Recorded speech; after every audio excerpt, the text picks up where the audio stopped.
ইন্নি, আমি স্নান করতে চললাম, তুমি ভাত বাড়ো। তুমি স্নান করে এসো, আমি ভাত বাড়ছি। হ্যাঁ,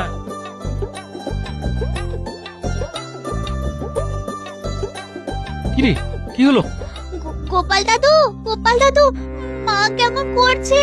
মায়ের খুব জ্বর, আর জ্বরের ঘরে ভুল বকছে। কি বলছিস রে? এই কখন থেকে জ্বর এলো? পুকুর থেকে স্নান করে আসার পর থেকে হঠাৎ করে কাঁপুনি দিয়ে জ্বর এলো। কাকি খুব কষ্ট পাচ্ছে গোপাল দাদু, তুমি এক্ষুনি চলো। হ্যাঁ হ্যাঁ, তুমি এক্ষুনি যাও, আমি হাতের কাজ শেষ করে যাচ্ছি। হ্যাঁ, চল চল চল।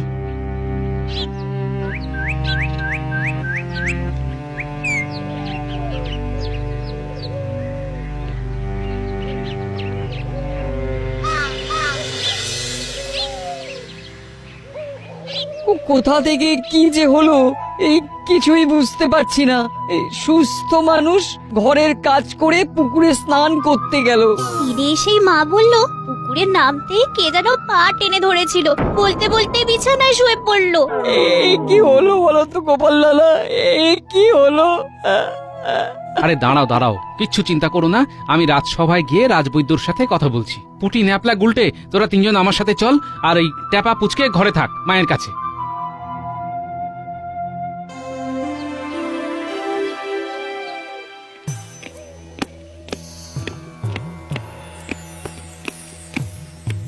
কি হয়েছে গোপাল? তো তোমার মুখ চোখ এমন হয়েছে কেন? আর বলবেন না মহারাজ, বাজারটা রেখে সবে স্নান করতে যাব বলে তৈরি হচ্ছি, ঠিক সেই সময় পুঁটি এসে বলে ওর মায়ের খুব জ্বর, ওদের সামনের পুকুর থেকে স্নান করে এসেই নাকি জ্বর এসেছে। পুটির মা অজ্ঞান হয়ে শুয়ে আছে মহারাজ। পুকুরে নামতেই মায়ের মনে হলো কে যেন মায়ের পা দুটো ধরে টানছে। পা টানছে? কে টানছে? সেটাই তো বোঝা যাচ্ছে না মহারাজ। রাজবৈদ্য, তুমি এক্ষুনি পুঁটিদের বাড়ি গিয়ে পুঁটির মাকে দেখে এসো। যথাজ্ঞা মহারাজ। চলুন রাজবৈদ্য।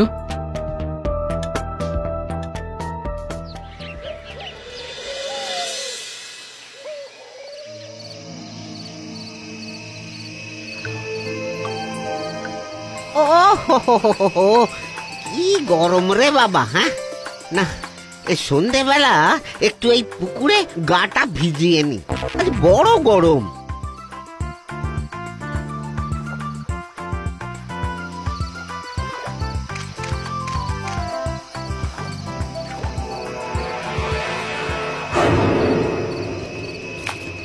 বাঁচাও বাঁচাও বাঁচাও বাঁচাও! আরে আরে, কেউ পুকুরে স্নান করতে গিয়ে ডুবে যাচ্ছে। দাঁড়াও দাঁড়াও, আমি আসছি।